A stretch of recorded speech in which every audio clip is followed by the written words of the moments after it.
bonsoir. Au nom de l'ensemble de l'association Pour Parler, je suis très heureux de vous accueillir en ce mardi 2 avril pour la 3e édition du prix Cicéron, le concours d'éloquence de Schema. Chers candidats, ce soir, face à vous se tiennent plus de 250 étudiants prêts à s'enflammer à la première de vos envolées lyriques. Mais aussi et surtout 4 experts de la langue française qui nous font l'honneur de leur présence. Tout d'abord une femme, Manal Ankouni, lauréate du concours Eloquentia 2016 et de fait meilleure oratrice des Hauts-de-Seine. Aujourd'hui, juriste en droit des affaires et consultante en prise de parole en public, vous dégagez 5 axes pour décrire et prononcer le discours parfait. La sincérité, s'attacher à convaincre plutôt qu'à attaquer, être clair et parler simplement, jouir d'un vocabulaire riche et enfin, pour atteindre l'harmonie, savoir poser sa voix. Cette culture de la parole, de l'opposition réfléchie, du débat plutôt que de la discorde, vous la partagez avec un autre de nos invités que vous connaissez bien, Maître Bertrand Perrier. Malgré une timidité initiale, presque maladive, vous disiez, diplômé de Sciences Po, d'Assas et d'HEC, vous êtes aujourd'hui un avocat renommé auprès du Conseil d'État et de la Cour de cassation. Découvert par le grand public dans le documentaire À voix haute, puis à travers votre ouvrage La parole est un sport de combat, vous êtes considéré comme l'un des meilleurs orateurs du barreau parisien, marchant sur les traces de celui qui vous aura donné envie d'apprivoiser cette voie, votre mentor en la matière, l'avocat suisse Marc Bonan. Bien plus qu'une passion, l'art oratoire et l'éloquence est devenu votre combat en faveur de l'inclusion sociale. Vous partez d'un constat sévère mais tristement réaliste, l'expression orale est devenue un marqueur social quasi infaillible, un code que l'on maîtrise ou pas, une forme de passeport qui vous permettra de dépasser certaines frontières, professionnelles et sociales. Dis-moi comment tu parles et je te dirai qui tu es. Alors à l'heure du grand débat national, de la parole à l'oral lors du bac, en terminale, des cours d'éloquence en 3e, vous prenez la ligne 13 du métro parisien chaque samedi pour atterrir dans le 9-3 en Seine-Saint-Denis, pour donner des cours à des jeunes de banlieue par l'intermédiaire de l'association Eloquentia. Accueillons également Maître Bertrand Burman, professeur de droit pénal, avocat et juré des épreuves orales du barreau. Vous êtes connu pour avoir travaillé sur des procès éminemment médiatiques, comme l'affaire Georges Tron, aux côtés d'Olivier Schneider, en 2011, cet ancien ministre accusé d'agression sexuelle sur ses collaboratrices et acquitté récemment. Vous plaidiez pour le voleur du 36 quai des Orfèvres, ce fonctionnaire de police accusé et condamné pour le vol de 50 kg de cocaïne dans les locaux de la PJ de Paris. Pour compléter ce jury prestigieux, nous avons souhaité inviter un invité que nous connaissons particulièrement, un habitué des lieux, pour qui la parole et l'éloquence sont l'impératif indispensable à la maîtrise de la promotion de Schemien, M. Frédéric Munier. Professeur de géopolitique à Schema, vous enseignez également en classe préparatoire au lycée Saint-Louis à Paris. Vous êtes le cofondateur d'Auteurs de Vue, un organisme fédérant des enseignants et des chercheurs intervenant sur les défis que rencontrent les entreprises dans le monde contemporain. Vous êtes enfin associé à l'ICODEM, l'Institut de convergence démocratique, qui vise à faciliter la veille des prises de position des responsables politiques. Ce soir, M. Munier, en alliant la rhétorique et la dialectique, 7 des 7 arts libéraux que vous nous enseignez ce matin, nous allons passer du think forward au speak forward, et pour cela, les règles sont simples. Après 3 phases de sélection, 4 des 25 candidats initiaux sont encore en lice. Chacun d'eux s'est vu attribuer un sujet à traiter en 10 minutes. L'aile ou la cuisse, était-ce mieux avant? À qui la faute? Et fallait-il croquer la pomme? Avant chaque passage, le public et le jury s'accorderont sur 2 mots que l'orateur devra intégrer à son discours. Chers candidats, avant le début du concours, je tiens à vous redire tous nos encouragements. Soyez resplendissants et convaincants, libérez votre corps et vos paroles. Comme elles, puissiez-vous nous transporter et nous faire voyager au-delà de cette salle et de ces bancs, en nous emmenant là où votre imagination l'aura décidé. Ce soir, à la fin, il n'y aura qu'un gagnant, mais vous avez déjà compris que personne n'aura perdu. Ce public admire le courage que vous allez déployer pour rejoindre cette scène, pour les défier et les convaincre. N'oubliez pas non plus qu'aujourd'hui, même si le silence est d'or, on existe lorsque l'on parle, et en vous apprêtant à monter sur ce pupitre, vous avez précisément choisi d'exister. Alors Arthur, Jaïd, Louis et Pierre-Nicolas, nous ne pouvons que vous féliciter et vous souhaiter un bon concours.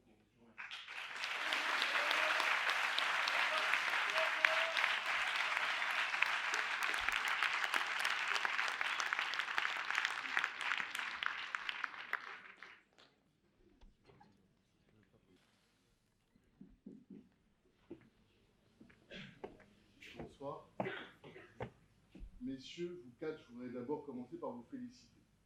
Féliciter parce que vous êtes en finale et nous savons, nous 4 membres du jury, ce que c'est de passer un concours. Nous savons quelle est la difficulté, nous savons le stress que vous pouvez ressentir maintenant, mais c'est pour ça que vous le passez. C'est pour ce stress, ce bon stress. Et au nom du jury, si vous me le permettez, madame, messieurs, on vous remercie par avance et vous avez tous nos encouragements. Nous sommes là, nous, parce que nous aimons l'éloquence. Et l'éloquence, contrairement à ce qu'on peut penser, et pas parce que Bertrand Perguier et moi, nous sommes avocats, que nous le disons, l'éloquence, ce n'est pas des effets de manche. C'est tout sauf des effets de manche. L'éloquence, c'est beaucoup de choses, mais c'est, pour ma part en tout cas, la conjugaison de 3 éléments principaux. C'est le verbe, la voix et la conviction. Le verbe, tout à l'heure, Bertrand Perguier pourra vous en parler aussi bien que moi, voire beaucoup mieux que moi. C'est ce choix du vocabulaire, la sélection des mots. Mais tout seul, le verbe ne veut rien dire. Quand vous conjuguez le verbe à la voix, vous commencez par créer cette atmosphère. Et puis, il y a la conviction. Il n'y a pas que les avocats qui ont de la conviction. Nous sommes aujourd'hui dans une école de commerce. Demain, vous serez peut-être à la tête d'une entreprise, peut-être que vous allez évoluer vers l'avocature, vers la magistrature, vers d'autres voies. Et quelles que soient vos situations personnelles, professionnelles, vous aurez à convaincre. Et c'est ça la conviction. C'est la persuasion de convaincre. C'est d'être convaincant. Mais pour être convaincant, il faut être convaincu. Convaincu de ce qu'on avance, convaincu de l'idée qu'on est en train de défendre. C'est pas évident, mais en même temps, quand on est habité par une idée, qu'on veut la défendre, c'est beaucoup plus aisé qu'on le pense. Et ce soir, messieurs, maintenant, pendant quelques instants, vous allez faire des discours, nous allons vous écouter avec attention, avec passion, et nous allons vous juger. Et comme l'a dit tout à l'heure Monsieur le Président, il y aura un parmi vous 4 qui va être retenu. Ça sera peut-être par élimination, mais ça sera parce que votre verbe, votre voix, votre charisme, votre conviction seront au rendez-vous et que l'un d'entre vous aura ce petit plus qui fera que nous le choisirons. Bonne chance. Merci encore.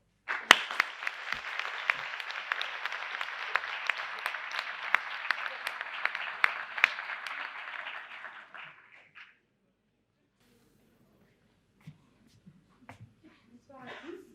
Merci d'être présents aujourd'hui. On va passer à la première prestation. Avant ça, on va choisir le mot qui sera imposé à son passage. Donc, pour chaque passage, il y aura un mot imposé par le jury et un mot imposé par le public. Donc, est-ce que vous avez un mot pour ce premier passage?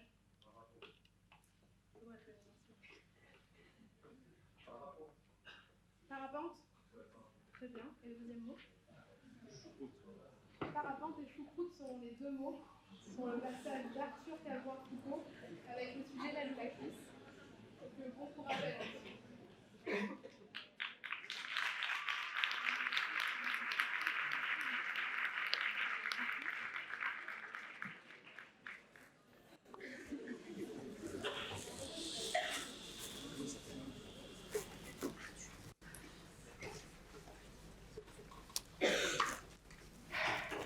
L'aile ou la cuisse.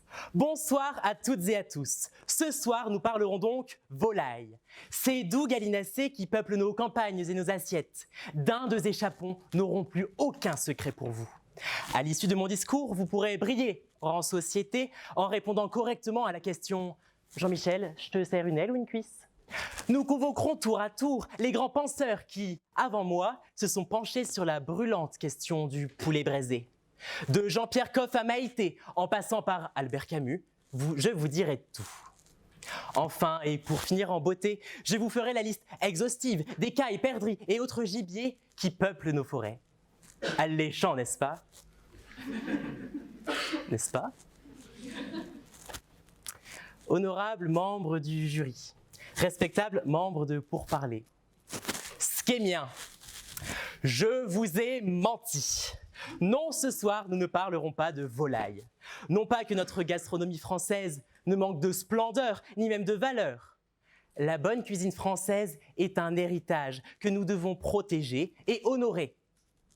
Mais en ma qualité d'étudiant oisif, ma cuisine s'apparente davantage à l'outrage qu'à l'hommage. Malhabile de mes mains, je vais donc pour vous ce soir agiter mes quelques neurones afin d'analyser et de mollement un sujet hautement philo-gastronomique.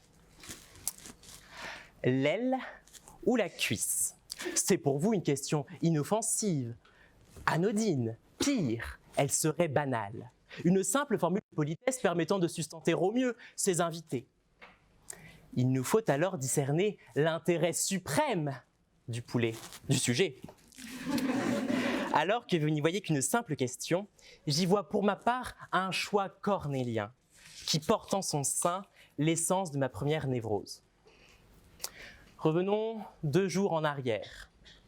Paris, 31 mars, 11h59. C'est l'heure du repas dominical chez les Cavrois-Foucault.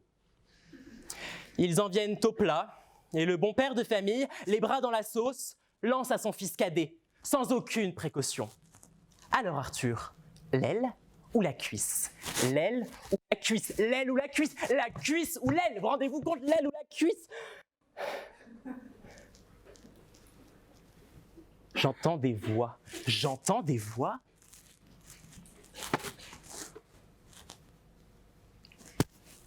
Tu me connais, toi, hein? Je suis la partie noble de la poularde. Tu me connais bien, tu m'as déjà mangé. Je saurais te sustenter jusqu'à la fin du dîner. Regarde-moi cette aile maigrelette. Jamais de la vie elle remplira ton assiette. À l'aile de répondre. Attention, car si tu choisis la cuisse, tu renonces à l'aile. Ma peau est fine et tendre, et regarde cette cuisse. Savais-tu qu'elle cache en son sein un os qui sans doute saura trouver le chemin de ton gosier? Tu commenceras par t'étouffer, par suffoquer, paniquer, et puis quoi? La mort? À ce stade de mon discours, vous vous faites probablement 2 réflexions. Les Bertrand se disent « Il parle beaucoup trop vite, on ne comprend rien ». Manel et Frédéric, quant à eux, s'interrogent. Va-t-il vraiment faire parler des volailles toute la soirée? Non. Je vous rassure. Les sons dindons, poulets et autres gallinacés dans la casserole qui leur est destinée. Par cette petite mise en scène, je souhaitais attirer votre attention sur la notion de choix. Choisir un morceau de viande n'est pas un grand dilemme. Il n'aura pour conséquence que de satisfaire ou non l'appétit des carnistes. Et quotidiennement, nous sommes confrontés à ces dilemmes. Alors pourquoi diable s'agit-il d'un sujet de finale? Quel est son sens caché? Autrement dit, faisons la peau au sujet. L'aile permet de voler. Voler permet de s'élever dans le ciel, de prendre de la hauteur. En prenant de la hauteur, l'homme s'émancipe, il brise les chaînes qui le maintiennent ici-bas. Il peut enfin contempler le destin qui s'offre à lui.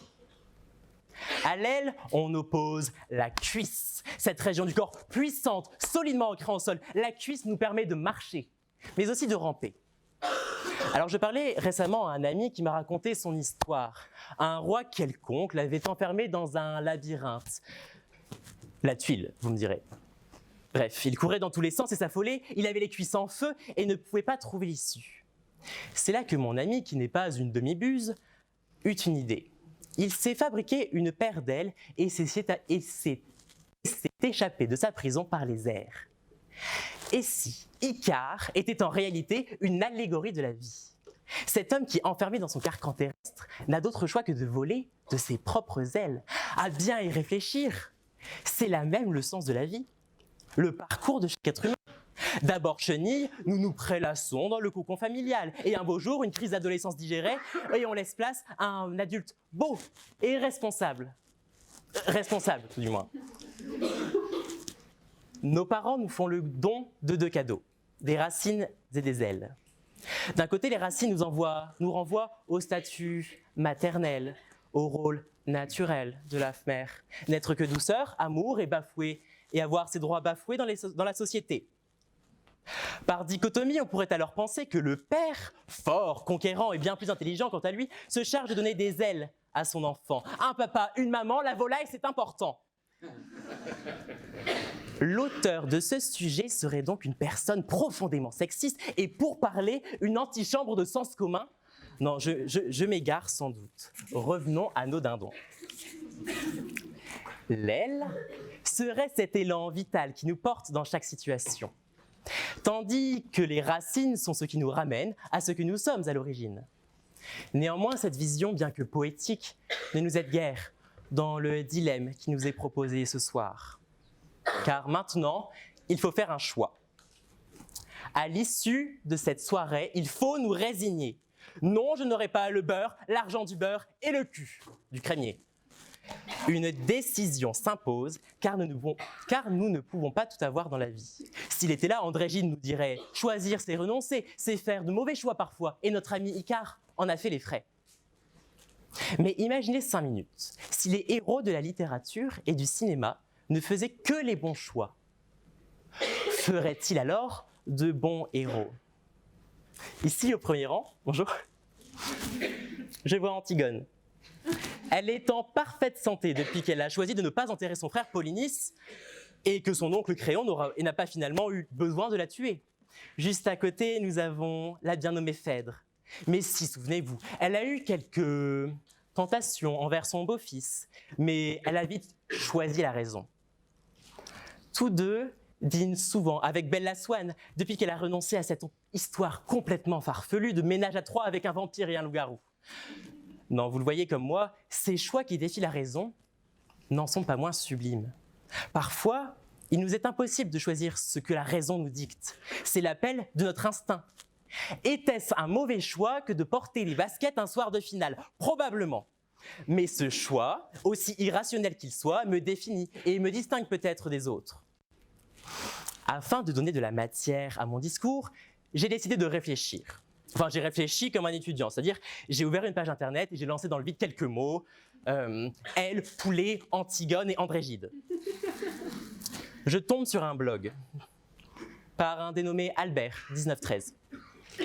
Il nous explique que, finalement, tout choix traduit en fait nos valeurs, ce que nous avons estimé de bon et de mauvais. Il nous dit également que la vie est la somme de tous nos choix. La vie est la somme de tous nos choix. Albert, 1913. Je ne savais pas qu'entre l'écriture de 2 œuvres majeures de la littérature française, Albert Camus était blogueur. C'est du temps perdu, Aurélie Marcel. Mais au-delà du vol intellectuel flagrant, l'idée de ce blog est importante. Peu importe les choix que nous faisons, ils nous définissent et nous façonnent. Tant qu'ils sont faits en pleine conscience, l'issue, qu'elle soit heureuse ou non, importe peu. Finalement, chère audience, je sens que vous restez sur votre faim. Va-t-il enfin trancher sur la question de choisir entre l'aile et la cuisse? Va-t-il enfin caser les mots parapente et choucroute?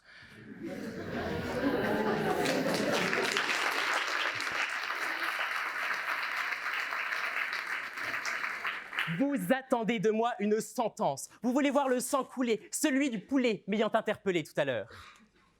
Mais finalement, est-ce important? Ce qui est important, ce ne sont pas les choix, mais notre capacité à les faire et notre droit à faire ces choix. Si aujourd'hui la société semble moderne et ouverte, le choix de certains est encore interrogé, voire nié. Alors pour conclure, je vous propose que tous ensemble, nous célébrions notre droit à l'indécision. N'ayons plus peur d'être le héros de notre propre tragédie. N'ayons plus peur de faire les mauvais choix. Ni Phèdre, ni Antigone, ni les ARD ne me contrediraient. C'est l'échec qui est formateur.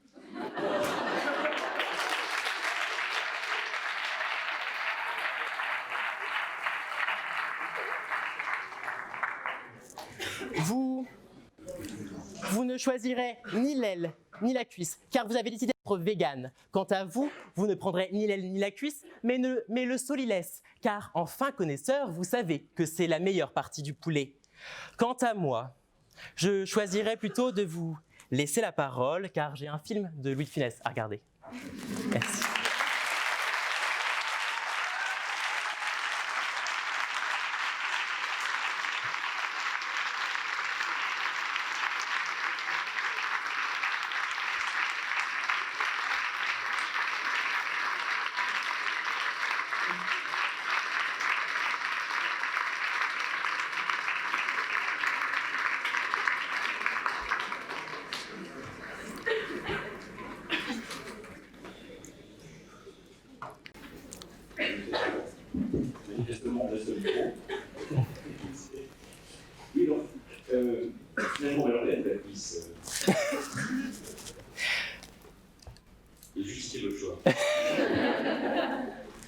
Je pense que nous aurions tout à gagner en choisissant l'aile. Parce que la cuisse, finalement, c'est ce qui nous ramène à la terre. Ça nous ramène peut-être à une idée de terre à terre. Finalement, penser aux ailes, c'est penser à l'avenir, c'est avoir des rêves. Alors que la cuisse, aussi grasse et nutritive soit-elle, n'est finalement qu'un bonheur fugace. Alors que l'aile, qui est un bonheur plus difficile à appréhender, nous ouvre de meilleures perspectives. C'est gentil.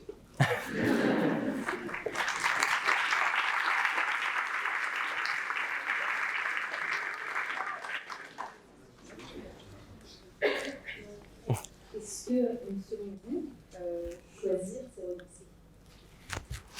Je pense personnellement, et comme André Gide, que choisir, c'est définitivement renoncer. Par exemple, j'ai parlé des personnes véganes.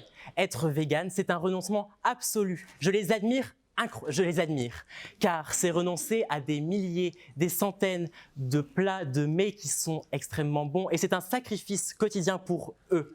Et je pense que c'est un sacrifice pour eux, mais c'est dans un but peut-être plus humaniste, dans le sens où c'est pour réduire la pollution et avoir un impact environnemental moindre, notamment, qu'ils font ce sacrifice. Donc c'est un sacrifice nécessaire.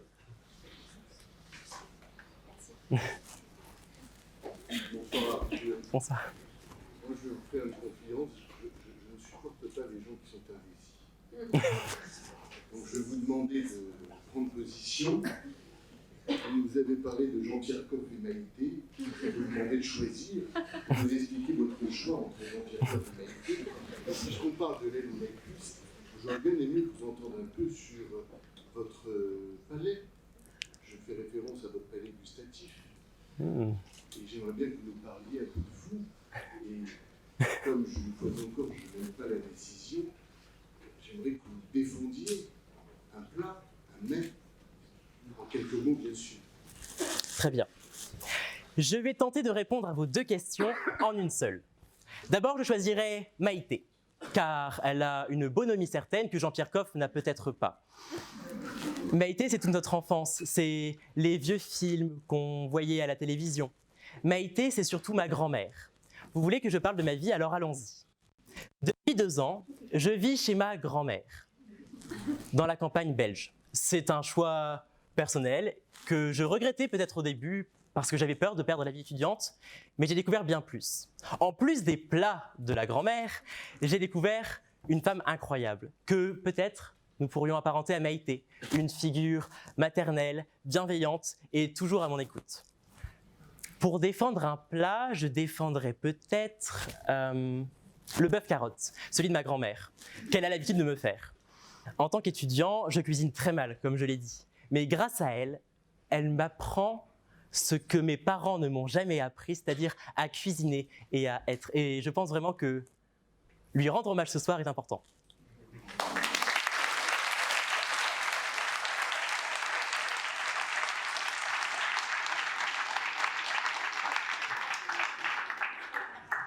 Et alors, Arthur, à l'inverse, si vous deviez accuser un plat. J'accuse. Ok.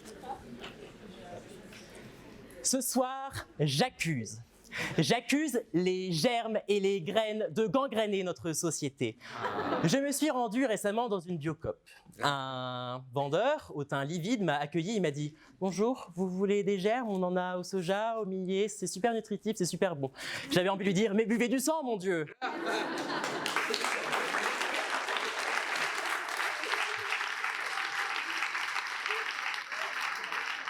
Les germes ne sont pas un plat. Voilà. Bah, merci. Merci, Arthur. Merci à vous.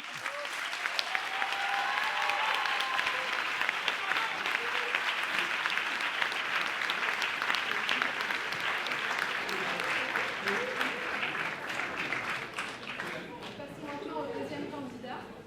Et choisissons vite les mots imposés. Donc, qui a une idée qui peut imposer un mot?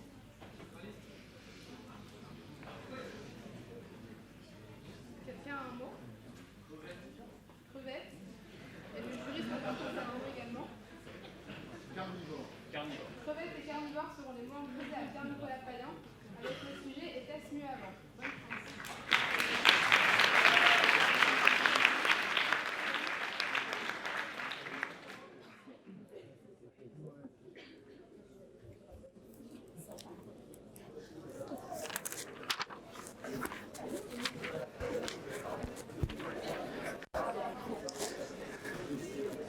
Pardon, Pierre-Nicolas.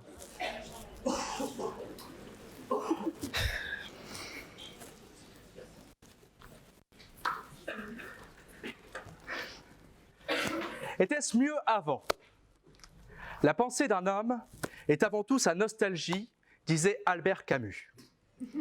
La nostalgie d'une époque disparue, la nostalgie d'un temps révolu, le souvenir d'un avant qu'on a perdu. Mais qu'est-ce que l'avant? En voulant traiter ce sujet, je me suis heurté à cette question. Et en me penchant dessus, je suis tombé dans la démesure d'une mesure appelée le temps. L'avant, c'est moi petit sur une bicyclette. Le souvenir de bivouac dans le désert à faire griller des crevettes. C'est pour Proust le souvenir d'une madeleine, et c'est le temps qu'il faut pour que guérissent les peines. Ce sont des époques, des âges dont je ne me souviens guère. C'est pour le siècle passé, de grands conflits, de grandes guerres. C'est l'époque du jazz, des années Charleston, celle où l'on mangeait, celle où l'on changeait les hommes avec des géraniums. Celle d'Armstrong sur la Lune, de la conquête spatiale, d'un homme qui rêve la tête dans les étoiles. C'est un temps dont nous parlent les anciens en chevrotant. C'est un temps où l'on pouvait tout dire sans être jugé pour autant. L'avant, c'est la base même de notre présent, ce sont nos racines. C'est une mémoire collective, malheureusement parfois jugée has-been. Alors lorsque l'on demande à certains si c'était mieux avant, beaucoup s'exclament « Ah bah oui, hein !» naïvement. Et je les comprends. Il est difficile de ne pas regretter son avant. Alors, si pour eux leur avant se passait dans une époque où l'on pouvait mourir de la grippe, où les femmes n'avaient pas encore le droit de disposer de leur corps, et où l'on se contactait sur un Minitel, mon avant me paraît bien plus radieux.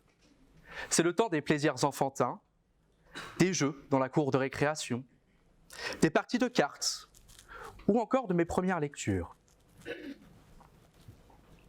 Mais c'est aussi un temps où l'on savait sublimer l'art avec un grand A. On avait Diams et les Bronzés 3 au box-office, ou encore ce phénomène indémodable appelé tectonique qui avait envahi nos cours de récréation. Pardon ? Ah très bien. Permettez-moi de revenir sur mes propos. On me dit dans l'oreillette que le phénomène tectonique est finalement passé de mode. Veuillez m'excuser. Plus sérieusement, il est compliqué de dénigrer son passé. Car comme je vous l'ai dit moi-même, les souvenirs qui y sont rattachés sont des souvenirs propres, personnels. On pense peu au défaut du cadre dans lequel on évolue, car notre œil est toujours attiré par la toile qu'il contient. Et sur la grande toile de ma vie, je distingue beaucoup d'avant, beaucoup d'après et un seul présent. L'avant et après mon enfance, ce moment où l'on laisse derrière nous cet air candide pour se heurter à de dures confrontations de la vie. L'avant et après le lycée, quand on laisse cette période faste de bons résultats pour se heurter à ceux de la prépa. L'avant et après L3 en école de commerce, quand les mots bureau, amicale de la carte et soirée à tickets prennent tout leur sens. L'avant et après redoublement de ma L3, quand on pense délaisser les SAT, les PAF, les bear contests entre copains et qu'on se contente finalement de juste travailler un peu plus. Je pourrais jouer l'ancien en continuant à vous parler d'un temps que les moins de 20 ans ne peuvent pas connaître. Mais à quoi bon? Si en effet écouter Aznavour en boucle ne me dérange pas, le moins du monde, à mon goût, le passé n'est pas là pour être indéfiniment ressassé. Car s'il porte avec lui de tendres souvenirs, une tendre enfance, il a aussi un goût âcre de tous les échecs, les déceptions, les erreurs que l'on a pu commettre. Mais alors, qu'est-ce qui pourrait être mieux que l'avant? J'ai cité Albert Camus. Vous avez d'ailleurs réagi.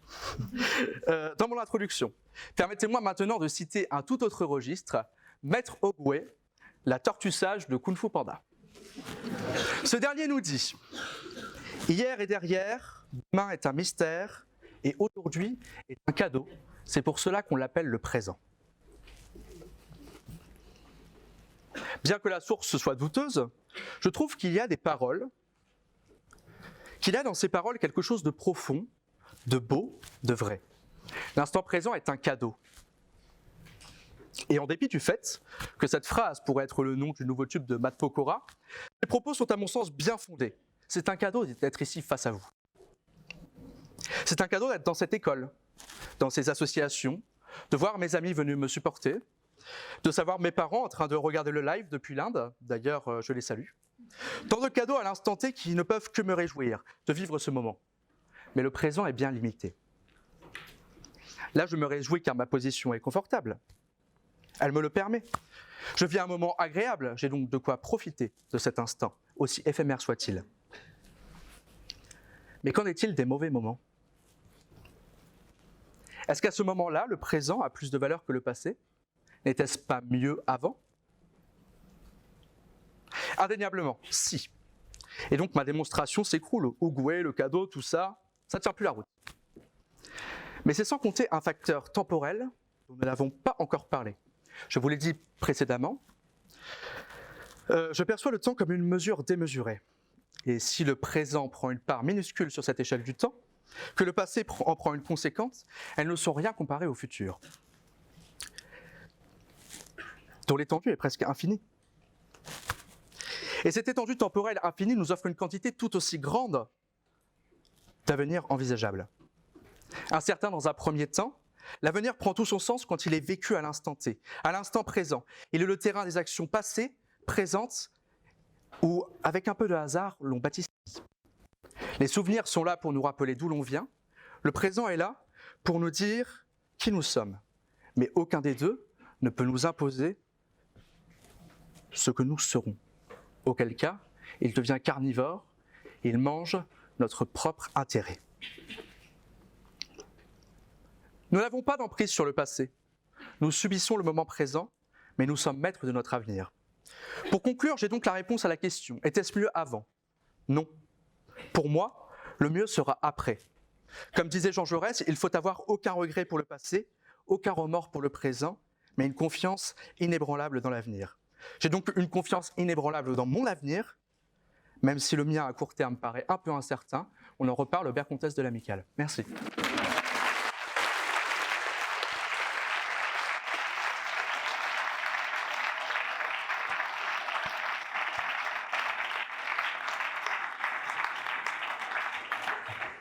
Oui, c'est bien.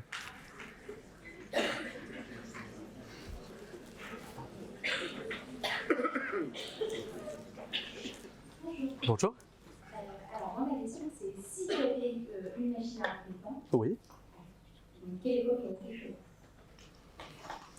Alors, je pense que je viserais la belle époque, c'est-à-dire 1890 jusqu'au début de la Première Guerre mondiale, car pour moi, ça allie pas mal de mes idéaux.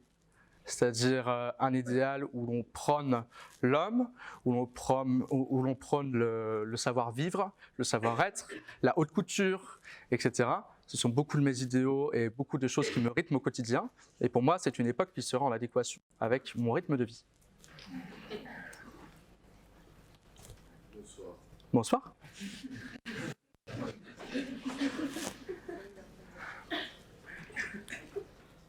Vous vous souvenez du mot carnivore? Oui.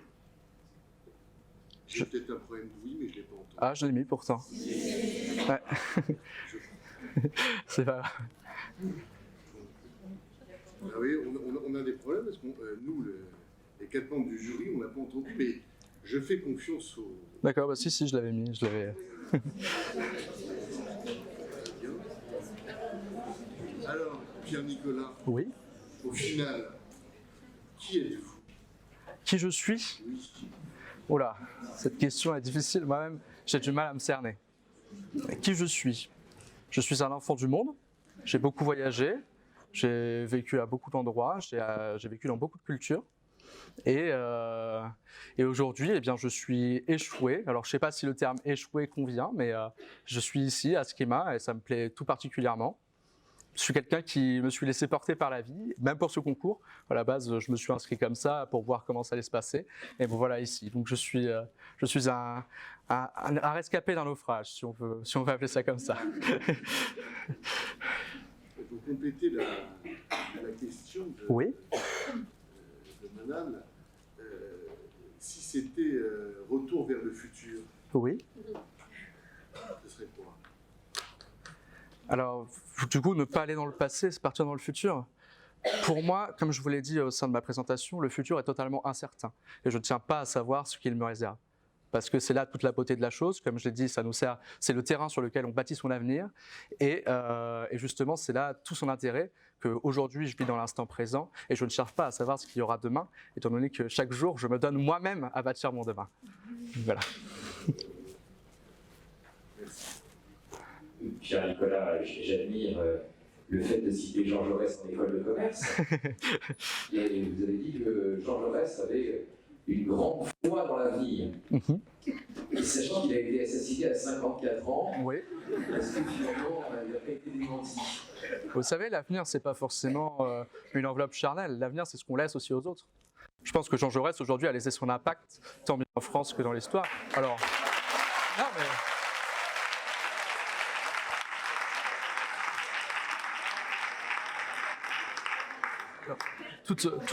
Toute mesure prise en compte, bien entendu, parce que, bien sûr, il y a...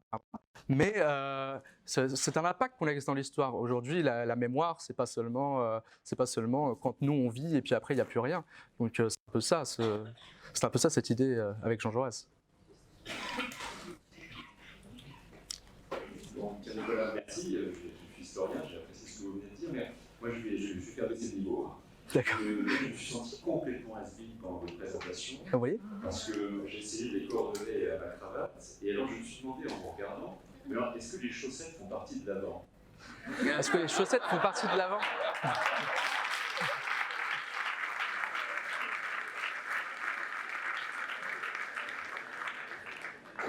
Comme je le disais si bien à madame, quand elle me demandait dans quelle époque je voulais aller, je lui répondais à la belle époque, car il y avait tout cet aspect mode et savoir se mettre en avant dans la manière dont on s'habille. C'est tout à fait ça la belle époque. Aujourd'hui, comme je l'ai dit, c'est une des valeurs qui m'est propre et que je trouve très importante. Alors, me critiquer sur mes chaussettes ou non, je ne sais pas. Je ne sais pas si c'est une critique, mais comme je n'avais pas de cravate, je ne sentais pas le besoin d'en accorder mes chaussettes.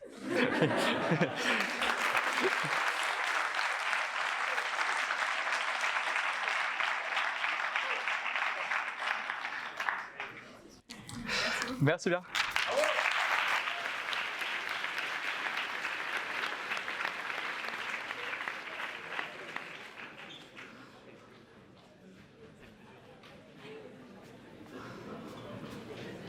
Choisissons maintenant les deux mots pour le prochain candidat.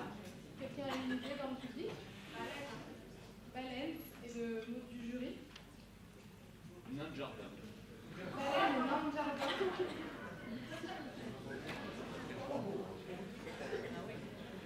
Baleine et nain de jardin seront les mots imposés à Louis Toledo avec le sujet à qui la faute. Bon courage.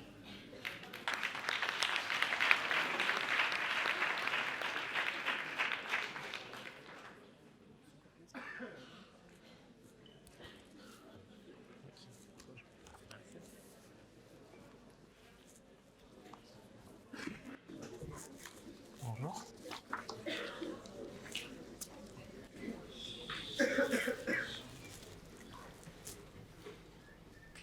Madame, messieurs les jurés, mesdames, messieurs les professeurs, madame la directrice de Schema Lille, mes chers amis schémiens. Je tiens à m'excuser pour cette voix éraillée. Je viens là me confier, me confesser, car oui, j'ai fauté.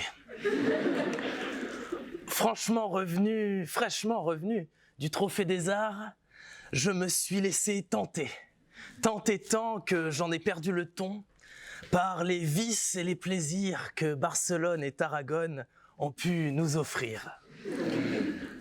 Alors, loin de moi l'idée d'avoir oublié la date fatidique de ce concours qui me tient tant à cœur. J'objecte les sceptiques qui diront que je ne me souciais guère de cet honneur. Je dirai donc à mes amis adversaires que c'est tout le contraire. J'ai exercé. J'ai pratiqué l'éloquence tout un week-end durant afin d'apporter ma verve à nos artistes fascinants et de défendre corps et âme et voix notre chère école du pays lillois. Alors, je me suis tiré une balle dans le pied, certainement. Mais cela me permettra de me justifier en cas d'échec cuisant. Oui, je dirais que ce n'est pas ma faute, que la barre mise par mes concurrents était bien trop haute. Alors revenons sur ce sujet. À qui la faute? Pour avoir perdu ma voix, assurément, elle me revient.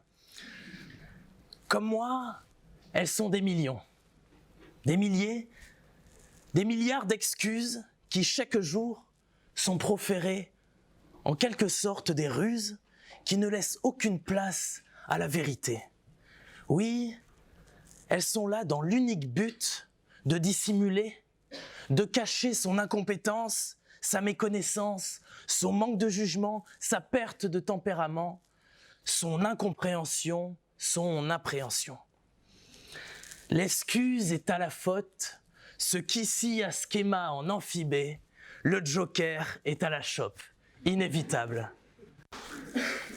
Ce n'est pas ma faute, ce n'est pas notre faute, c'est de ta faute, c'est de votre faute.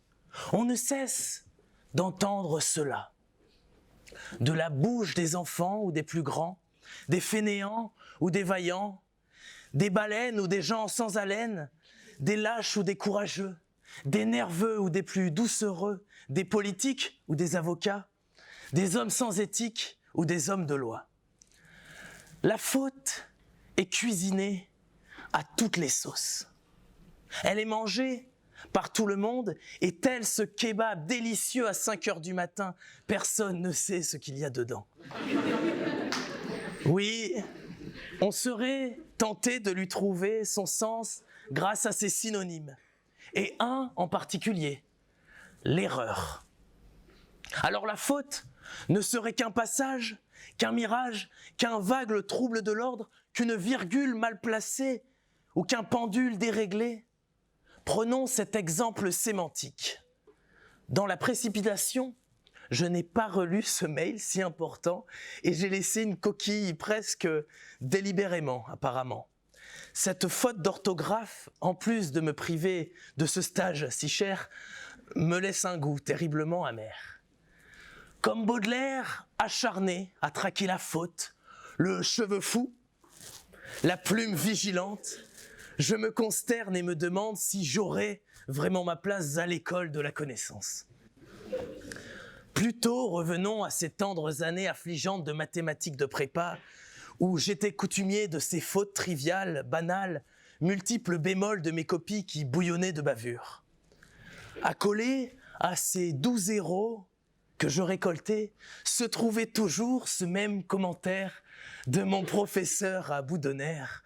Trop d'erreurs. Alors, nous parlons de fautes d'orthographe, mais d'erreurs mathématiques. On rajoute alors aux sciences humaines une morale, comme si le supplice n'était pas assez important pour toute personne qui aime les bons mots, comme s'il fallait lui administrer de douloureux mots. Là encore, mon avis est biaisé. Si j'ai récolté 4, 5 et 6 en maths au concours, il ne fallait bien sûr pas s'attendre à ce que je défende mon bourreau. Alors, pourquoi parle-t-on d'une faute pour les sciences humaines et seulement d'une erreur, d'une vulgaire gaffe lorsqu'il s'agit de la mère de la science? Pourquoi ajoute-t-on à la faute d'orthographe une valeur morale? Pourquoi lui incombe-t-on une responsabilité supérieure? Eh bien, je tenterai d'y répondre difficilement, en avançant que 2 plus 2 font 4. J'ai vérifié. En revanche, le sens des mots, la valeur des phrases, la couleur des rimes, la poésie d'une prose couchée sur le papier, la sensation d'un mot prononcé, tout cela peut avoir un sens différent, selon l'instant, selon le moment, selon l'auditoire et selon si je broie du noir. Alors la morale s'ajoute à l'erreur, s'il convient de juger de la culpabilité de la faute. Morale, culpabilité, jugée devant 2 avocats et une juriste, je me demande si ce n'est pas moi qui encore une fois ai fauté. Alors, à qui la faute? À ce nain de jardin dans lequel je n'ai pas pu me rattraper? À Jason et ses argonautes qui, pour Créus, délaissa Médée, pour qui il n'eut pas d'excuse? À Pandore, cette femme qui n'avait aucun tort, si ce n'est de découvrir la vérité sur ce qui se cachait dans cet amphore? Était-ce la faute d'Ève qui a croqué la pomme? Était-ce la faute de Dominique qui a surpris la bonne? Était-ce la faute de Thiago s'il valait mieux ouvrir les yeux? Dois-je tomber dans le grotesque et dénoncer la stupidité d'Hanouna? Dois-je condamner le burlesque des amphis de Fisca? Alors, à qui revient la faute? J'avais traité de l'imbécilité lors de la première phase de ce concours. Et l'imbécile a toute sa place dans ce sujet. Jacques Brel disait « La bêtise, c'est un type qui vit et ça lui suffit. Ça lui suffit, il va bien. Et il ne se botte pas le cul tous les matins en disant « Ce n'est pas assez. Tu ne sais pas de choses, tu ne vois pas assez de choses, tu ne fais pas assez de choses. » C'est de la paresse, la bêtise. Alors s'il est bête, c'est de sa faute. Ces paroles prennent tout leur sens dans ce sujet. Une personne qui ne cherche pas à comprendre ce qui l'entoure, qui ne fait pas preuve de discernement, qui ne va pas chercher à repousser les limites de sa connaissance ou de sa voix, restera un imbécile, et ses actes aussi. Alors à qui la faute? À la bêtise. Cela réglerait de nombreuses choses. Cela expliquerait beaucoup de sujets, puisque la bêtise est le propre de l'homme. Commettre une faute amène donc aux plus horribles erreurs, aux plus terribles horreurs. C'est sûrement ivre de bêtise que cet homme s'est dit que cette jolie femme en jupe voulait absolument le rencontrer, voulait absolument sympathiser avec lui, voulait absolument partir avec lui. Je ne sais qui de la bêtise ou de la faute a agi ce soir-là, mais l'un et l'autre ont fait une malheureuse victime. J'aimerais finir sur quelque chose de plus gai, de plus agréable, de plus léger, qui vous parle à tous. Vous parlez d'espoir. L'erreur et donc la faute sont humaines. Bien. Ainsi, bien qu'elles aient des vices, il ne faut pas constamment chercher à se cacher derrière quelconque malice. Il ne faut encore moins vouloir la nier. Quel orgueil ce serait! C'est la faute qui fait la vertu, disait Georges Duhamel. En effet, sans les erreurs du passé, alors, il n'y aurait pas de futur à espérer. Que serait notre vie si ce n'est recluse, sans s'inspirer de nos excuses pour en faire nos muses? Que serait l'amour sans les leçons du passé, sans le doux souvenir d'un baiser? L'être humain peut partir où il veut, il emportera toujours avec lui son cœur. Alors sans aucun doute, il peut fauter quelquefois et faire quelques erreurs. Je vous remercie.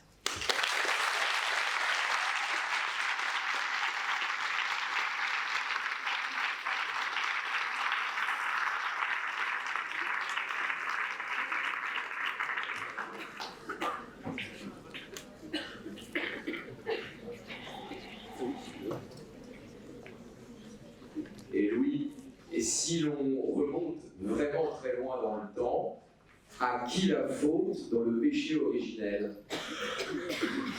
Je compléterai votre question en demandant à Adam ou à Ève. Alors pourquoi nous avons rejeté sur la faute sur Ève, qui, par péché de gourmandise, a simplement voulu croquer ce fruit délicieux, et pas à Adam, qui ne l'en a pas empêché?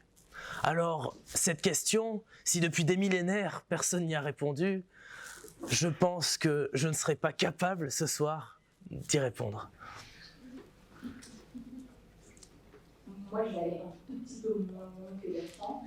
Dites-moi. À qui la faute entre Booba et Caris? Ah!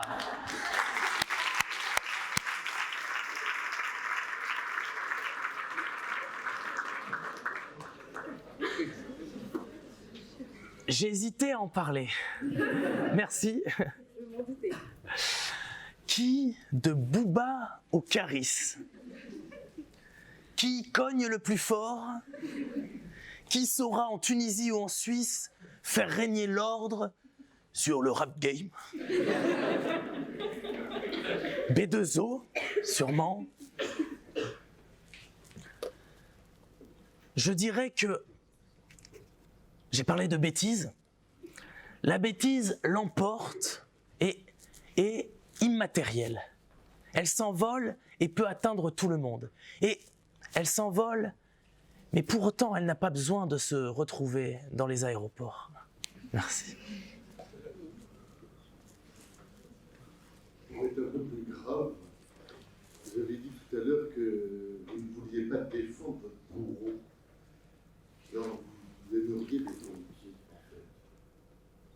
Alors, en parlant de bourreau, je parlais bien entendu des mathématiques, je ne les défendrai pas, mais qui défendre les bons mots? Nous sommes dans un concours d'éloquence, alors défendre ces mots, cette ponctuation, l'art oratoire, et ce soir, j'ai 3 concurrents qui vraiment savent manier le bon mot, alors je défendrai cette qualité en ce concours d'éloquence, la capacité à placer le mot, à placer la verbe, à placer la virgule au bon moment. Merci. Alors, je viens de dire, vous avez beaucoup parlé de la bêtise. On a effectivement besoin des sauts à l'eau. C'est cette phrase tout à l'heure. Quand je regarde, je désole. Quand je compare, je console. On a besoin d'en avoir, bien sûr. À la fin de votre présentation, vous avez un tout petit peu, finalement, vanté les mérites de l'erreur ou de la faute. Mais j'aimerais que vous alliez un peu plus loin là-dedans. Oscar Wilde nous dit assez justement l'expérience, c'est le nom que chacun donne à ses erreurs. Et faites-moi une marrante, essayez de réhabiliter la faute. Défendez-la. La faute peut être l'erreur. Mais la faute, comme je l'ai dit, est humaine. En effet, l'instinct ne nous amène pas à la faute. L'animal ne va pas décider du jour au lendemain de changer de climat, bien que l'ours polaire aurait tendance à repenser sa location. Alors, la faute permet de se donner à soi-même une leçon. Pas aux autres, mais à soi-même. Si j'ai eu tort de crier, tant et tant sans y réfléchir, aujourd'hui, la leçon que je retiens est que, même sans voix, ce ton est nouveau, même sans voix, on peut réussir quelque chose. Alors, une quelconque erreur, une faute de passage, ne renseigne en rien, si ce n'est sur le fait que nous sommes mortels, si ce n'est sur le fait que l'erreur est humaine, si ce n'est sur le fait que tout le monde peut et personne n'est imbattable. Merci.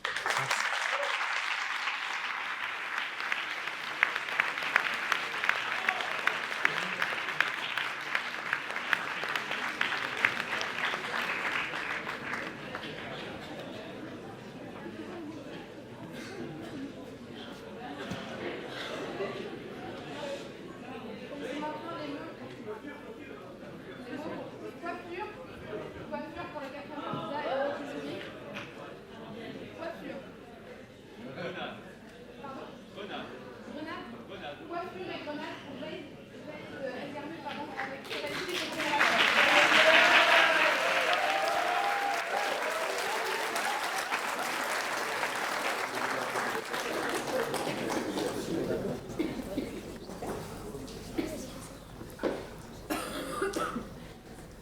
Bonsoir. Il était une fois un jeune homme que nous appellerons Il durant le reste de l'histoire, afin de préserver son anonymat, car il est timide. Il est étudiant et a plus ou moins votre âge, non, pas celui du jury, non, car il est jeune. On dit souvent d'Il qu'il est mystérieux, et qu'on ne parvient que très rarement à savoir ce qu'il pense. Pourtant, Il est aujourd'hui devant vous, derrière ce pupitre, prêt à se livrer et à vous délivrer quelques anecdotes sur sa vie dont à personne il n'a jamais parlé.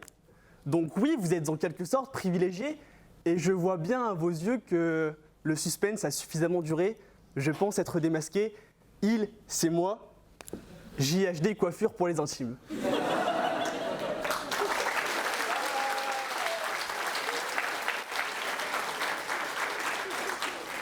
Et je vais aujourd'hui vous faire part d'une de mes maximes. Je vais vous faire part de la manière dont j'aborde chaque choix de vie qui s'offre à moi. Ou à lui. À vrai dire, je ne sais plus, le jeu entre tous ces pronoms me donne le tournis. Toujours est-il que je me tiens ici car je préfère avoir des remords que des regrets. Aussi, je préfère déplorer mon action que de me désoler de mon inaction. Et à l'annonce de ce concours, je n'ai guère hésité. Quoique j'aurais peut-être dû, vous me direz, cela m'aurait sans doute évité d'être ici devant vous, en train de me dévoiler.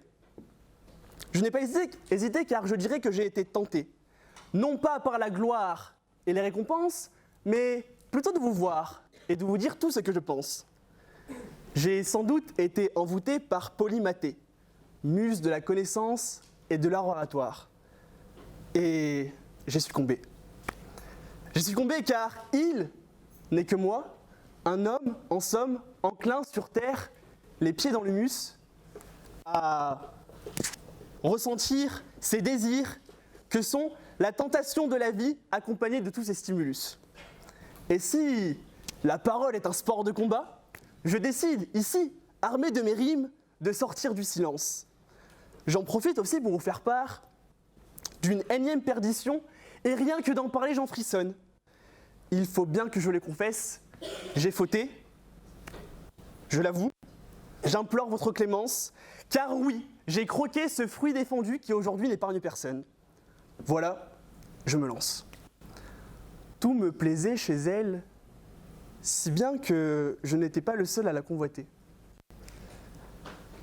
Elle m'attirait tellement, à mes yeux, synonyme de perfection. Alors lorsque l'occasion s'est présentée, je n'ai pas hésité, car je reste un homme qui a commis l'erreur de le faire sans protection. Tout s'accélère alors et 9 mois plus tard, la sentence tombe. La voir dans cet état était intenable, je ne souhaite cela à personne. Pour elle, j'avais déjà dépensé beaucoup d'argent alors qu'elle comble. Elle, pour qui j'ai craqué, cessons également de cacher son nom. Il s'agit là de la dernière version de l'iPhone. Comme je vous l'ai dit, pour cette dernière, j'ai craqué. J'ai succombé, sans protection qui plus est. Et j'entendais par là sans garantie. Vous êtes vraiment malsains ceux qui ont pensé à d'autres inepties, je vous ai vu. Oui, j'ai croqué la pomme d'Apple, cet escroc qui vend des téléphones ne fonctionnant plus quelques mois après l'achat et qui pendant ce temps-là n'hésite pas à planter ses crocs dans nos comptes en banque à coup sûr. Sérieusement, 1 659 €, est-ce le prix d'un téléphone ou celui d'une voiture ? Je vous pose aussi cette question. À l'instar d'Ève, fallait-il que je croque cette pomme ? Non celle d'Adam évidemment, ni celle d'Apple, et encore moins celle de l'amour, car il est célibataire. Mais la pomme de la vie, fallait-il que je croque cette dernière à pleines dents ? Fallait-il que je la saisisse ainsi, enfin, afin d'en extraire tous ses bienfaits ? Ai-je bien fait ? Incapable de remonter le temps, je suis dans l'impossibilité d'être certain d'avoir fait le bon choix. Qu'est-ce donc d'ailleurs que de faire le bon choix ? Est-ce à vous d'en juger, ou cela ne tient-il peut-être qu'à moi ? Qui parmi vous aurait ici la prétention de se lever et de me dire « Non, il ne fallait pas » ? Face à ce silence, personne, j'imagine. Pardonnez-moi, ma pensée divague une nouvelle fois, j'ai besoin de vitamines. Je ne peux le nier davantage, je considère la vie comme ce fruit. Un fruit qui mûrit au fil de l'âge et qui change de forme et de saveur. Un fruit dont le goût d'hier sera différent de celui d'aujourd'hui et qui demain sera encore meilleur. Et pour moi, il n'y a pas d'heure pour savourer chaque parcelle de ce dernier. Croquant, juteux, doux, amer et même gorgé. Pourquoi donc se priver des délices que nous offre la nature? J'en entends d'ici penser: comment ose-t-il clamer une vie pleine de concupiscence et a fortiori de péché? Mais mon propos est différent et pourrait se résumer en ces célèbres mots d'Oscar Wilde. Le seul moyen de se délivrer d'une tentation, c'est finalement d'y céder. Céder paraît aussi nullement être une preuve de lâcheté. C'est dépasser sa peur du désir et faire preuve d'un grand courage. Le courage de penser que réaliser ce désir fera oublier ce sentiment d'insatisfaction au profit d'un état d'euphorie, certes, quelque peu éphémère, mais assurément mémorable. Et voilà ce qui devrait compter. Non pas les choix et les décisions que nous prenons, mais les jugements et les leçons que nous en tirons. Si je n'avais pas moi-même succombé à la marque à la pomme croquée, comment aurais-je pu, par exemple, aujourd'hui, combler ces 10 minutes de temps imposés? Et de la même manière, imaginez un instant un monde dans lequel Ève n'aurait jamais commis le péché originel. Un monde dans lequel la souffrance et la corruption n'existeraient guère. Un monde dans lequel il serait aussi nu qu'elle. Un monde de sérénité, loin de ces fléaux que sont les guerres. Je sens bien que ce monde commence à vous plaire. Mais tentez à présent de visualiser votre vie dans ce dernier. Je suis curieux de savoir si ce dernier vous tentera toujours. Une vie terne, sans émotion, ni sentiment, pleine de privations et de surcroît très lente. Une vie dans laquelle chaque jour ressemblera à hier et dans laquelle demain sera sans surprise. Est-ce là réellement la vie que vous voulez mener? Une vie dont vous connaîtrez tous les rouages et qui continuera de défiler inlassablement, mais surtout machinalement? Cessons donc de le nier. La réponse est non. Aussi, Ève a croqué la pomme et il ne faut pas lui lancer la pierre, car grâce à elle, nous sommes hommes. Et par ces mots, j'entends que nous sommes libres de jouir d'une vie qui nous appartient alors de mener comme bon nous semble. Libre à nous, par exemple, de suivre le chemin d'Adam ou celui du serpent. Libre à nous également de pencher à gauche ou à droite, mais pas trop cependant. De soutenir Caris ou Booba et de réussir ses concours ou alors d'intégrer Schema. Vous le comprenez ?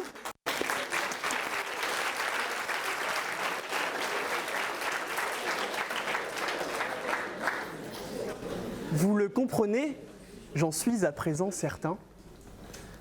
Une pomme croquée n'est pas synonyme de péché. Et comme le dit alors ma mère, c'est chacun, car au final, ces pommes, nous sommes libres de toutes les goûter. Néanmoins, je me sens obligé d'émettre des réserves sur certaines d'entre elles. Une pomme peut paraître comme étant la plus bonne de ses copines, la plus bonne des Granny Smith, mais les apparences sont souvent trompeuses et la plus belle des roses est souvent pleine d'épines.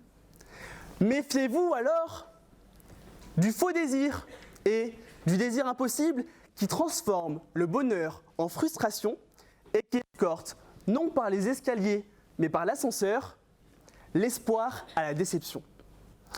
Méfiez-vous aussi de ces pommes parfaites. À celles-ci, privilégiez les pommes qui vous donnent envie certes, mais qui surtout vous rendra plus heureux que vous ne l'êtes. Car, loin d'être un fruit inoffensif, la pomme semble parfois s'apparenter à un réel piège. Si vous en doutez, je vous donnerai à la fin de mon discours le numéro de Blanche-Neige qui se donnera à cœur joie de vous livrer son expérience. En préparant mon discours, je lui ai d'ailleurs demandé de témoigner. Et de ces mots, je retiendrai ces derniers, que je cite. « Il fallait que je croque cette pomme, car pas de pomme, pas de sommeil. Pas de sommeil, pas de prince charmant. Pas de prince charmant, pas d'amour, me dit-elle. Puis elle ajouta, pas d'amour, pas de bras, et pas de bras, pas de chocolat, en riant. Dès lors, je compris. Je compris que se demander s'il fallait croquer la pomme ou non avait peu de sens, car la pomme, c'est au-delà de la tentation, ce sentiment profond que nous ressentons dans cet organe, c'est important qu'est le cœur. Cet organe rouge comme le sang, de la taille d'une balle et à la forme arrondie, ne vous rappelle-t-il rien en somme? Dès lors, demain, enfin, lorsqu'une pomme vous tentera et après vous êtes assuré que celle-ci ne vous apportera pas que des pépins et qu'elle ne soit pas pleine de GM, faites comme moi. Attrapez-la et croquez-la. Car la pomme, c'est au final l'amour. L'amour au sens large. Et ce soir, je dis oui à l'amour. La croquer, c'est le rencontrer, le ressentir. Et finalement, la croquer, c'est le vivre.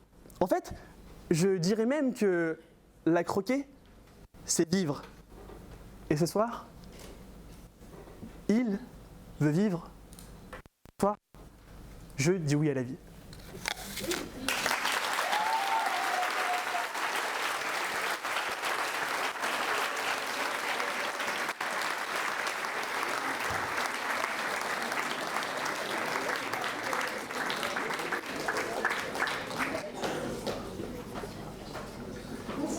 Bonsoir. Alors, on n'a pas entendu les mots opposés. Le mot grenade, notamment. Ah oui, j'ai oublié grenade.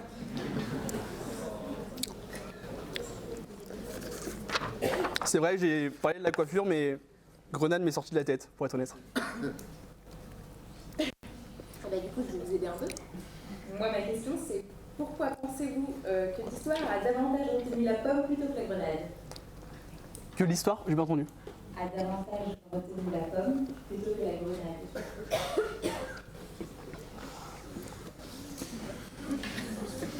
Et je vous aide.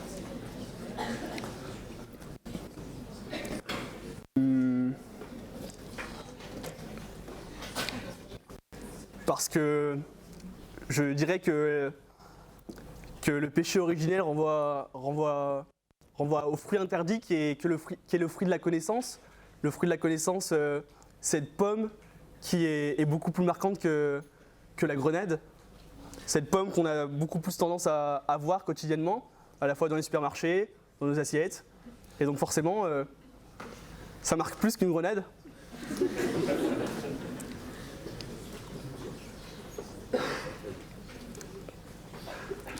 Alors, votre prénom, c'est JHD, c'est ça?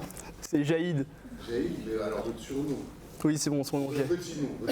Exactement. JHD. C'est ça. Bon, alors, JHD. Si vous me permettez. Bien sûr. Moi, je suis un peu étonné parce que quand j'ai écouté le début de votre discours, je pensais qu'on allait avoir droit à de vraies révélations sur vous, sur votre péché mignon, sur vos péchés mignons. Alors, JHD, à l'instar de ceux qui nous gouvernent, est-ce que vous préférez croquer la pomme comme Emmanuel Macron ou comme François Hollande?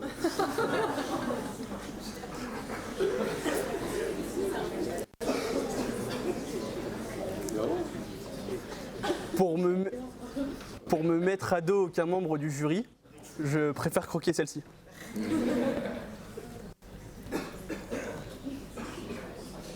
Alors, dans certaines traditions juives rabbiniques, on explique que le serpent a offert la pomme à Ève parce qu'elle était belle, plus qu'Adam, beaucoup plus qu'Adam, il en a fait tomber amoureux.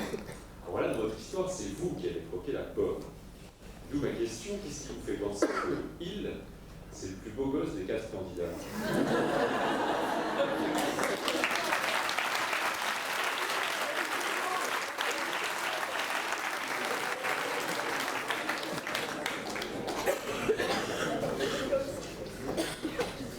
C'est une très jolie question. Et je dirais que c'est pas à moi d'en répondre, mais c'est plutôt aux filles du public si vous voulez un peu.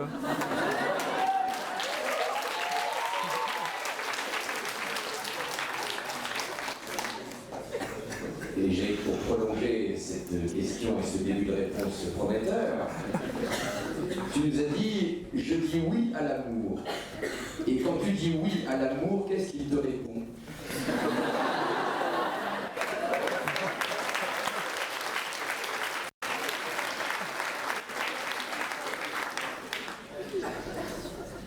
Vu ma situation, il me répond non. Hein.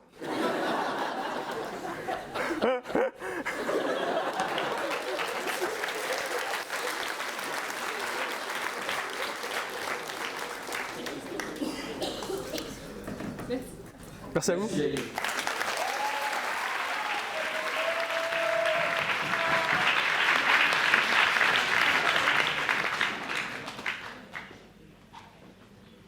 à tous les quatre. On a vraiment eu 4 belles prestations et le jury l'aura très certainement remarqué. Il va maintenant se retirer pour délibérer dans une salle qui est juste derrière l'amphithéâtre. Et pendant qu'il délibère, j'aimerais donner la parole à 2 anciens de l'association Pour Parler, la créatrice du prix Cicéron, Sophie, et le vainqueur de l'année précédente, Rémi, qui vont vous dire quelques mots en attendant que nous ayons le précieux sésame, le nom du gagnant.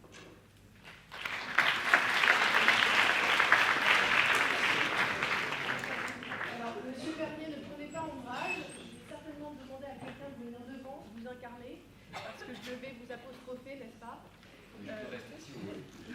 Comme vous voulez. Il faut que je délibère quand même.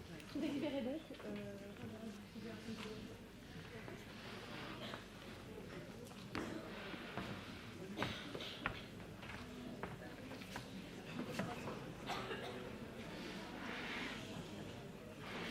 Excuse-moi. Toi, ça te dérange pas de faire Bertrand Perrier? Je vais te regarder devant, hein? Ça te va? Très bien.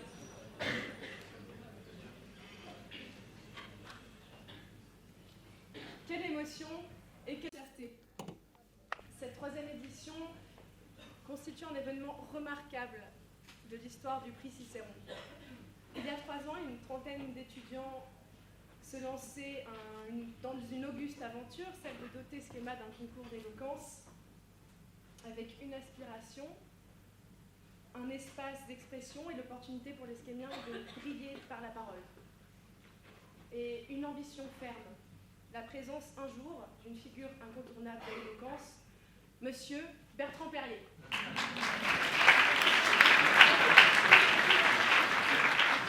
Et oui, Monsieur Perrier, vous, le Kylian Mbappé de la rhétorique, vous, le Cyrano des temps modernes, qui nous souffle des subtilités pour conquérir le public, vous, le berger des apprentis orateurs, vous êtes en quelque sorte le Jean Lassalle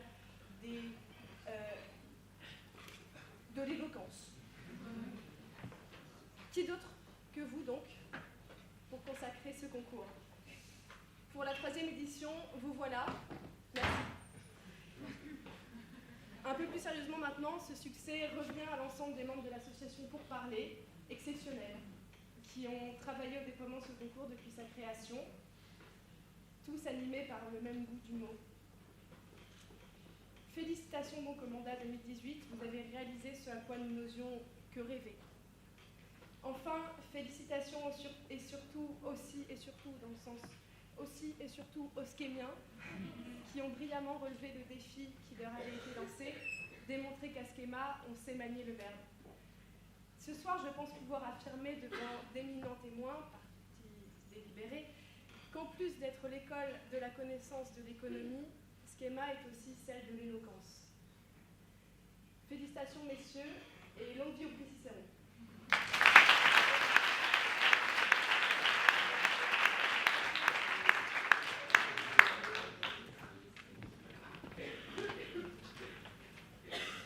Bonsoir Schema. Alors quelle joie d'être ici parmi vous un an après pour cette 3e édition du prix Cicéron.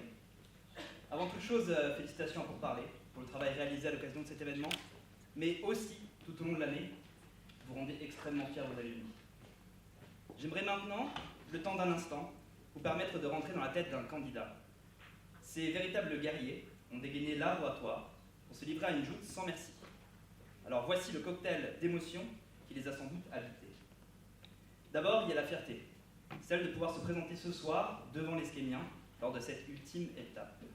Quelle satisfaction pour un orateur de pouvoir se produire sous les yeux d'une si belle assemblée. Rapidement, cependant, il y a la peur. Celle de ne pas être à la hauteur, celle de décevoir, celle de se tromper, celle d'oublier un mot. Heureusement, nous avons nos proches pour nous rassurer. La seule chose qui compte désormais, c'est d'écrire le meilleur de soi-même, simplement ne pas avoir de regrets. Le texte devient alors un moyen de se libérer. Les émotions, un moteur de créativité. Alors le jour J, penser à autre chose relève d'un exploit. Le texte tourne en boucle, en boucle, en boucle, dans notre tête. Vient le début de la cérémonie, et là, les premiers discours, et surtout la montée du stress. Rapidement, vient notre tour de rejoindre l'estrade, le moment de s'envoler, de briller, mais aussi de prier pour que les mots imposés ne soient pas impossibles à placer. Chacun de nous vit cela très différemment, mais sur scène, il n'y a plus de concours, il n'y a plus de vainqueur, juste un magnifique moment d'échange entre un candidat et un public. Les applaudissements et les rires jalonnent le parcours jusqu'aux questions du jury. Ensuite, il y a maintenant l'attente, les délibérations. Ce moment semble durer une éternité. Alors avant d'annoncer le grand gagnant de cette 3e édition du prix Cicéron, j'aimerais qu'on les applaudisse encore une fois, ces brillants candidats, pour les brillantes prestations qu'ils nous ont offertes ce soir.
Et mesdames et messieurs, nous avons délibéré et je dois dire immédiatement que vos frais de scolarité vont augmenter puisqu'il va falloir lessiver la pièce où nous avons délibéré du sang qui macule les murs car nous nous sommes battus.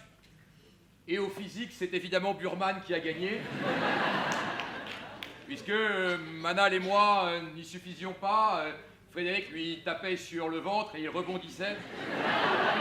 Et donc évidemment, il a eu gain de cause de la même façon qu'Obélix bat Astérix, parce qu'il est plus fort mais moins malin.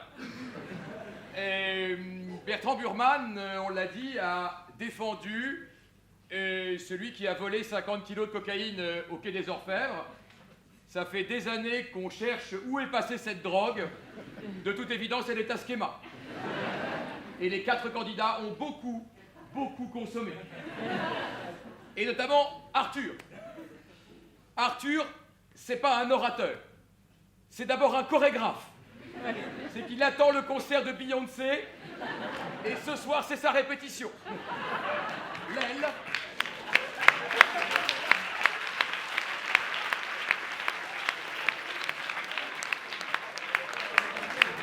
Ou la cuisse.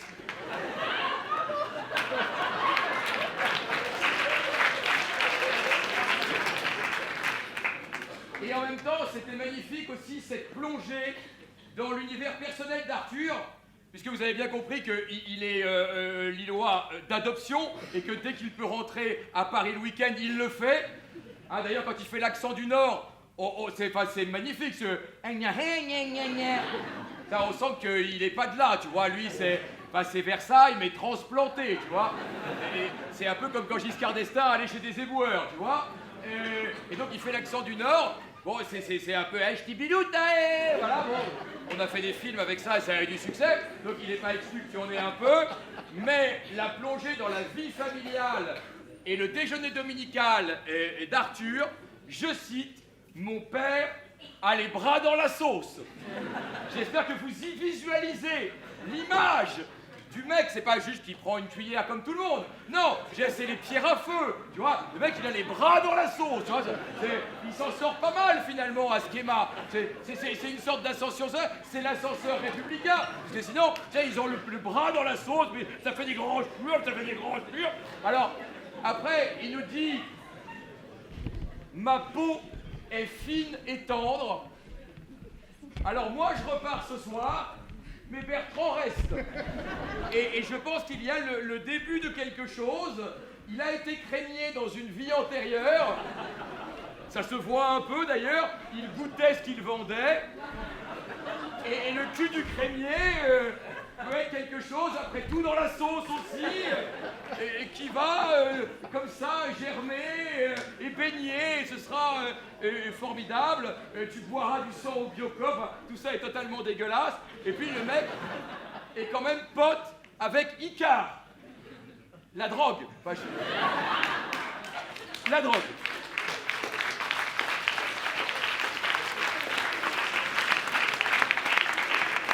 Alors, autre énorme consommateur, Pierre Nicolas.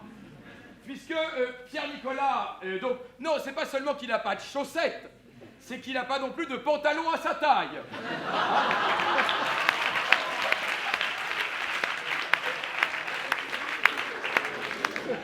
Il en avait un pour les concours, maintenant il n'investit plus. Ah bah forcément, il a réussi Schema, ce qui n'est pas la même chose.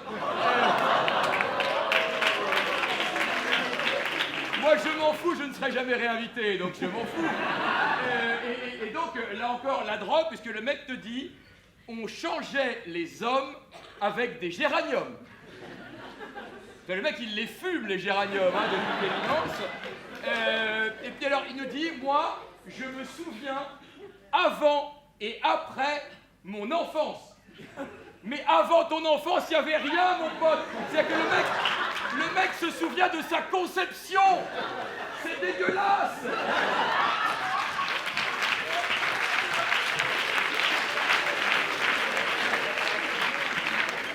Et après, il te dit que ses parents sont en Inde. Mais c'est par fuite. Ils n'assument pas du tout. Ils se sont taillés en disant on ne peut pas voir ça, c'est un déshonneur. Ils sont après dans un ashram au Tibet, tu vois, pour se repentir avec les mecs de la Biocop. C'est dégueulasse. Et puis après, il te dit ouais, les bronzés étroits, la tectonique, c'est-à-dire notre époque, surtout celle de Bertrand. Et puis après, Charles Aznavour et Matt Pokora, la passion des chanteurs morts. Formidable.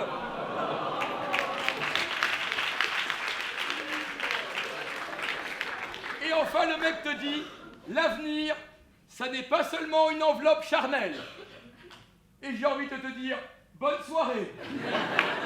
Ensuite, Louis Toledo. Alors évidemment, Louis Toledo m'a été immédiatement antipathique. Une jalousie capillaire directe.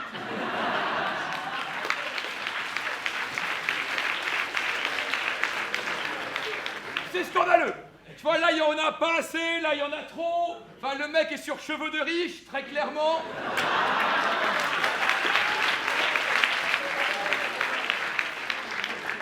Alors, le mec te dit, j'ai pratiqué tout le week-end. Il te dit pas ce qu'il a pratiqué. Mais à quelques encablures du Carlton, on voit à peu près. Et puis après, le mec te dit, alors les kebabs, oui, c'est la grosse solidarité de kebab. Hein. Il fait des kebabs au foie gras, hein, faut pas déconner, on est quand même... c'est Louis Toledo, hein. Et après, il a dit, alors ça c'est génial, cette phrase m'est restée, à qui la faute? À ce nain de jardin dans lequel je n'ai pas pu me rattraper. Donc, ce garçon, mesdames et messieurs, se rattrape dans des nains de jardin. C'est dégueulasse. Enfin, tu as deux avocats là, lui il fait vraiment du pénal, il va te laisser sa carte. En réalité, c'est très clairement la rencontre de l'offre et de la demande. Hein. En même temps, on est dans le Nord et probablement qu'il y a une exception territoriale qui fait qu'ici, les nains de jardin, tout ça, c'est pas très grave.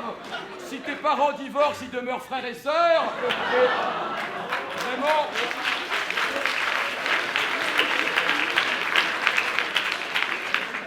Tu nous as également parlé, Louis, du doux souvenir d'un baiser.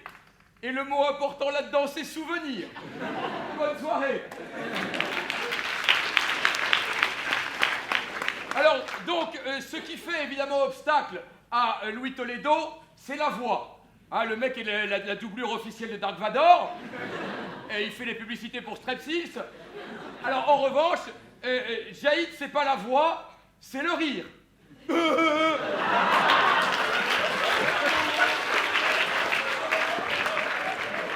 C'est tout à fait étonnant. Alors lui, il n'est pas venu pour parler, très clairement, il est venu pour choper. Donc, il est célibataire, on a bien compris, hein, donc, franchement, cotisez-vous, Tinder Premium, c'est pas si cher. Vous êtes 1000 sur le campus, franchement, il est dans la dèche. Faites quelque chose, parce que après, tu vois, enfin, le mec vient avec sa bouffe. Tu vois, il vient avec sa pomme, il bec pendant le truc. Enfin, moi, je me suis dit, s'il avait eu l'aile ou la cuisse, il serait venu avec sa poularde.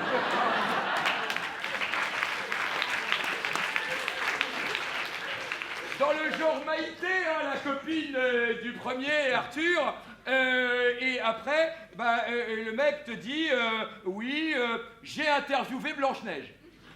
La drogue. Je ne vois que ça, la drogue. Et puis après, il a dit, on peut réussir ses concours ou entrer à Schema. Et là, t'as la directrice qui a fait, oh. Bah ouais, c'est dégueulasse au prix qu'elle est payée quand même. Bah rigolez pas, c'est vous qui payez, hein.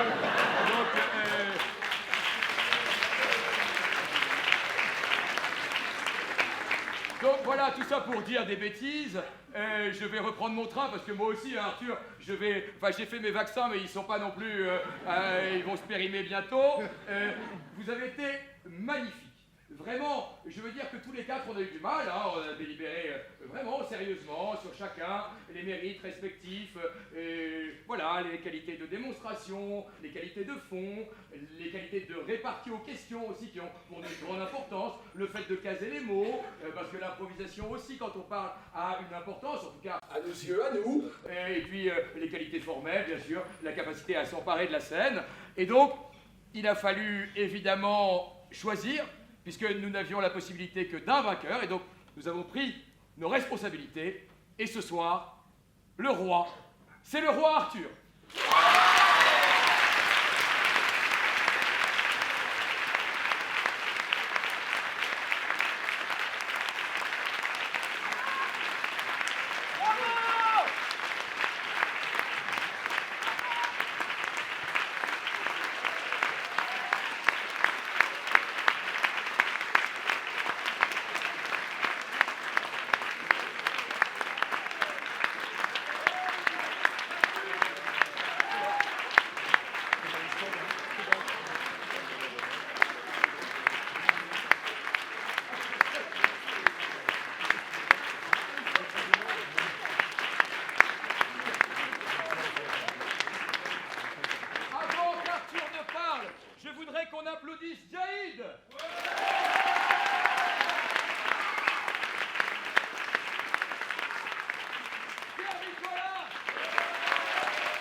Ma grand-mère qui me regarde sûrement en live et qui m'a beaucoup inspiré. Donc voilà, merci beaucoup et merci surtout d'être venu et de nous avoir fait honneur de votre présence ce soir.